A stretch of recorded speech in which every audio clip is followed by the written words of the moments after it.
এসেছিলেন না, আরেকজন রাস্তায় জেমে আটকিয়ে গিয়েছেন এবং বলেছেন যে আমরা খেলবো, আমরা খেলা সবাই খেলবে, এটাতে কোনো সন্দেহ নেই। আমি এই জিনিসগুলো নিয়ে গতকালকে আলোচনা করেছি আমরা, মানে আপনারা দেখেন শুধু এখানের এই পূর্বাচল এবং এই ফতুল্লা স্টেডিয়াম নয়, আপনারা জানেন আমাদের আন্তর্জাতিক দুটি ভেন্যু এখন একেবারে, দুটি না তিনটি ভেন্যু একেবারে অকেজ হয়ে আছে, যেটা হলো বগুড়া শহীদ চান্দু স্টেডিয়াম এবং খুলনা স্টেডিয়াম এবং আরেকটা ফতুল্লা। আমরা এই মাঠগুলিকেও ইন্টারন্যাশনাল পর্যায়ে নেওয়ার জন্য এখন মানে চেষ্টা করব, সর্বোচ্চ চেষ্টা করব, কারণ ক্রিকেট খেলা এমন অবস্থা হয়ে গেছে এখন মাঠের অনেক প্রয়োজন।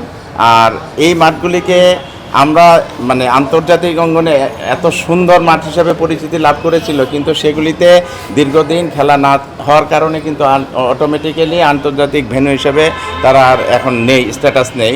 আমরা এগুলিকে আবার আন্তর্জাতিক ভেন্যুতে রূপান্তর করার জন্য শীঘ্রই মানে জরুরি পদক্ষেপ গ্রহণ করবো ইনশাআল্লাহ। আপনার মাধ্যমে সমস্ত দর্শক শ্রোতাদের ধন্যবাদ এবং প্রেমিক ক্রিকেট সংগঠক খেলোয়াড়দের সবাইকে ধন্যবাদ।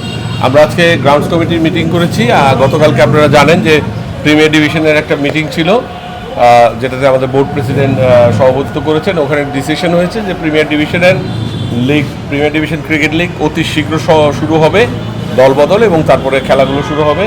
তো এবার যেহেতু সিঙ্গেল লিগ পদ্ধতিতে খেলা হবে, আমরা একই সাথে 6টা মাঠে খেলার শুরু করার চেষ্টা করছি।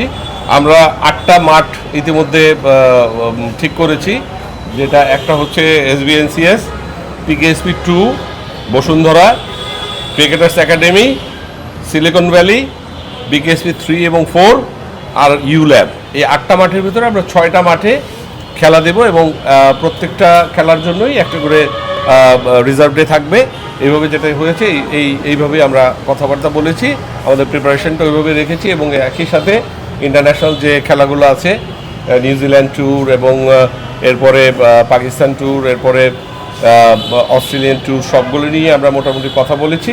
তো একই সাথে লোকাল খেলা এবং ইন্টারন্যাশনাল খেলা সবগুলোই যেন সঠিকভাবে আমরা পরিচালনা করতে পারি সে ব্যাপারে কথা বলেছি। আমাদের গ্রাউন্ডসের চেয়ারম্যান রফিকুল ইসলাম বাবু ভাই আমাদেরকে দিক নির্দেশনা দিয়েছেন, আমাদের কিউরেটর বৃন্দ উপস্থিত ছিলেন, আমাদের সমস্ত যারা সংশ্লিষ্ট তারা উপস্থিত ছিলেন।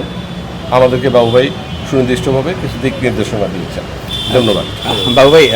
যেটা বিষয়টা হচ্ছে যে সামনে আসলে আমাদের নিউজিল্যান্ড সিরিজ, আসলে ওই সিরিজের উইকেটটা কেমন হতে পারে? আমরা লাস্ট সিরিজে দেখছি খুব ভালো রান হয়েছে, এই রিলেভেন্ট আপনার কোনো ইনস্ট্রাকশন দিয়েছেন কিনা? হ্যাঁ, এটা তো অবশ্যই আমরা ভালো উইকেট চাই, যে উইকেটে অনেক রান হবে, ঠিক আছে। তো নিউজিল্যান্ডের সাথে যেহেতু খেলা, আমরা অবশ্যই আমাদের যেহেতু হোম গ্রাউন্ড, আমরা হোমে তো খেলা হলে বুঝিনি আমাদের খেলোয়াড়দের বা আমাদের কিছু চাহিদা থাকে বা কীভাবে কী হবে না হবে। তবে আমি এ বিষয়ে আপনি সুনিশ্চিতভাবে কিছু বলছি না এখন, কারণ এগুলি বলার জিনিস না। তবে আমরা চাই একটা সুন্দর উইকেট হবে, যে উইকেটে নিউজিল্যান্ডের প্লেয়াররাও খেলে স্বাচ্ছন্দ্য ফিল করবে, আমাদের বাংলাদেশের ছেলেরা তো আছেই। তো আমরা চাই এখানে কোনো ল্যাকিংস থাকবে না এবং সুন্দরভাবে খেলা হবে। অতীতেও আমরা অনেক ইন্টারন্যাশনাল ম্যাচ চালিয়েছি, এখনও সেটা ব্যতিক্রম নয়। আমরা সর্বোচ্চ ভালোভাবে উইকেট প্রিপারেশন এবং মাঠ রেডি করার জন্য চেষ্টা করব।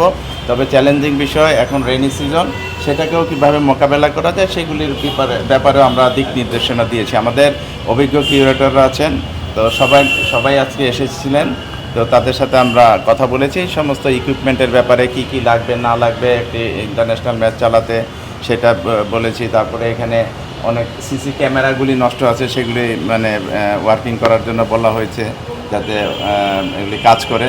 তো আর আমাদের ডোমেস্টিক লিগের কথা তো আমরা বললামই, আমরা এটা চ্যালেঞ্জ হিসেবে নিয়েছি। এই মানে অনেক দেরি হয়ে গেছে, তারপরেও ইনশাআল্লাহ আলহামদুলিল্লাহ আমাদের দেশের সমস্ত শীর্ষস্থানীয় ক্লাবগুলি প্রিমিয়ার ডিভিশন খেলতে রাজি হয়েছে।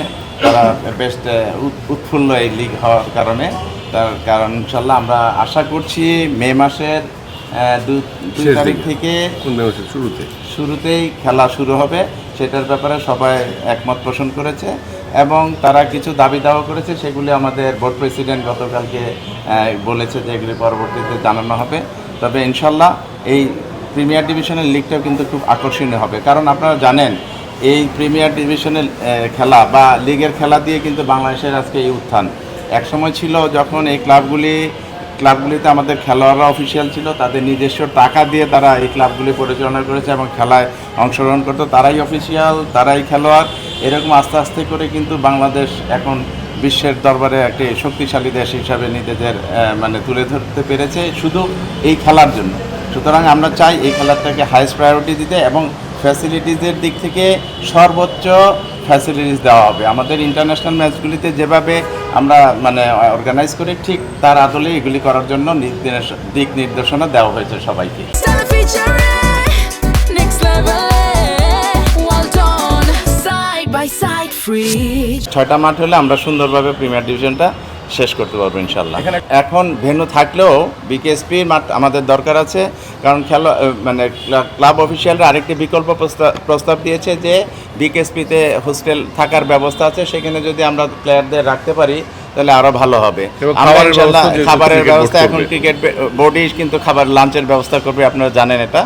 সব ক্লাব খুব খুশি হয়েছে, তারা মানে এটাকে অ্যাপ্রিসিয়েট করেছে। এবং বিকেএসপি যদি আমরা ওই যে তাদের হোস্টেলগুলিও নিতে পারি, খেলোয়াড়রা যদি আগের দিন যেয়ে থাকতে পারে তাহলে আর কোনো সমস্যা নেই ইনশাল্লাহ। সেটাই আমরা চেষ্টা করবো। আপনারা জানেন 2001 সালের পরেও কিন্তু আমরা বিকেএসপির হোস্টেলগুলি আমরা নিয়েছিলাম, সেখানেও কিন্তু তারা রাত্রি যাপন করেছে এবং সকালে ভালোভাবে খেলে আবার ফিরে এসছে। সেই ব্যবস্থাটা করতে পারলে আরও উত্তম হবে, তবে সেটা আমরা চেষ্টা করব যাতে এইভাবে খেলা পরিচালনা করা যায়। তার মানে মিরপুরে কোনো ম্যাচ হচ্ছে না ঢাকা? হচ্ছে। ডেফিনেটলি হবে।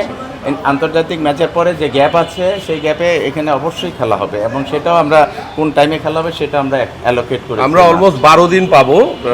12টা খেলা। এসবিএনসিএসটা আমরা 12 দিন পাবো, মে মাসের 12 তারিখ 13 তারিখ থেকে 24 তারিখ পর্যন্ত। আমরা জানি যে ঈদের ছুটি হয়ে যাবে, কোরবানি ঈদের ছুটি হয়ে যাবে তারপর আবার 25 তারিখ থেকে। সুতরাং এই 13ই মে থেকে 24শে মে পর্যন্ত আমরা শুধু এই 12 দিন পাচ্ছি আপাতত। তারপরে জুন মাসে আবার ইন্টারন্যাশনাল যে ট্যুর আছে সেই ট্যুরের গ্যাপে আমরা এটা ব্যবহার করব। কথা বলি, আপনারা জানেন যে ক্রিকেটকে প্রত্যন্ত অঞ্চলে ছড়িয়ে দেওয়া এটা আমাদের একটি স্লোগান ছিল, এবং সেটার আদলে কিন্তু আমরা বিভিন্ন জায়গায় বিভিন্ন স্টেডিয়ামে উইকেট তৈরি করেছিলাম অনেক, ওখানে ভালো খেলা হয়েছে।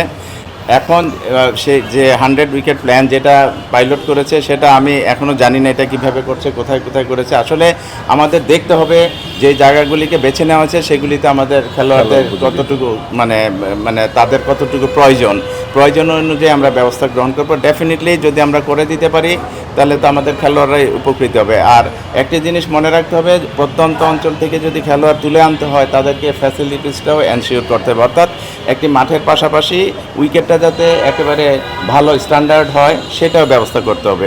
সুতরাং এটা একটা ভালো উদ্যোগ। যদি আমরা দেখবো আগে খতিয়ে দেখবো যে এগুলি কোথায় কোথায় করার উদ্যোগ নেওয়া হয়েছিল, সেটা দেখার পরে আমরা এটা সিদ্ধান্ত নেব যে এগুলি করা প্রয়োজন আছে কি না। অবশ্যই এটা নিয়ে আমরা পরবর্তীতে আমরা এটা কথা বলবো, এবং আসলে কি ঘটনা ঘটেছিল সেই সত্য উদ্ঘাটনের চেষ্টা করবো ইনশাল্লাহ। ডেফিনেটলি তাহলে এটা নয়, অন্যান্য জিনিসও যদি আরও অনেক কিছু থাকে, আরও আমি বিশেষ করে 5ই আগস্টের পরে গ্রাউন্ডসগুলিতে কি হয়েছে, ভেন্যুগুলিতে কি হয়েছে সবগুলি আমরা খতিয়ে দেখব। তাছাড়া আগের গত 15-16 বছর যে ঘটনাগুলি ঘটেছে ইতিমধ্যে আমরা দুদকের মাধ্যমে কিছু কিছু তথ্য পেয়েছি, সেটা আমরা পেয়েছি অলরেডি হাতে, আমরা হাতে পাইনি বাট আমরা রিপোর্টে দেখেছি।